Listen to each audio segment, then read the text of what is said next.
Sa mas pinabilis na pagresponde ng mga kapulisan, isang tawag lang sa 911 napigilan ng isang trahedya na nagresulta sa pagkakaresto ng isang suspect sa Naga City. Ang buong detalye ng balita mula kay Police Corporal Charis Casasos. Isang motorcycle rider na nagmalasakit at agad na nagsumbong sa mga otoridad, mabilis na naaksyonan ng mga tauhan ng Mobile Patrol Unit ng PNP Naga City Police Office ang buhay ng isang binatilyo matapos itong saksakin ng isang driver sa Barangay Triangulo, Naga City nitong Agosto 24 taong kasalukuyan bandang alas 3 ng hapon. Nangyari ang insidente sa tapat ng isang kainan sa Diversion Road kung saan tinamaan sa dibdib ang biktima na si Mark, 27 anyos at residente ng Barangay Tabuco, Naga City. Hindi nag-atubili ang mga pulis na agad isugod ang biktima sa Bicol Medical Center gamit ang sasakyan ng Central Headquarters ng Naga City Police Office habang hinihintay pa ang ambulansya. Ayon sa mga rumespondeng pulis, malubha ang tinamong sugat ng biktima na posibleng ikinasawi nito kung hindi ito agad naagapan.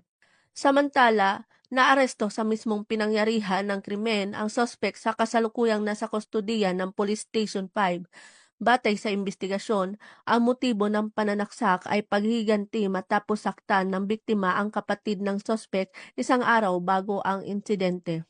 Binigyang diin ng pamunuan ng PNP Bicol sa ilalim ni Police Brigadier General Nestor C. Babagay Jr., Regional Director ng Police Regional Office 5, na malinaw na resulta ito ng mahigpit na pagpapatupad ng 5-minute response policy ng kapulisan sa rehiyon.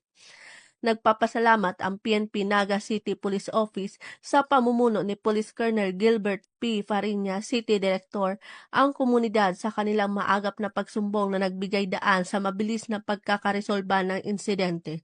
Pinagtibay naman ng Naga City Police Office na ang maagap na aksyon ay hindi lamang nagbunga ng mabilis na pag-aresto kundi nakapagligtas din ng buhay.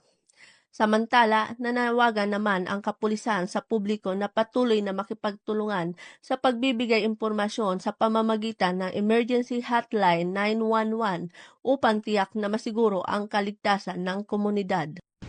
Mula dito sa Bicol Region, ako po ang inyong PNN Correspondent, Police Corporal Doxy Charis C. Casasos, ang nagat ng batas tagataguyod ng Balitang Pulis.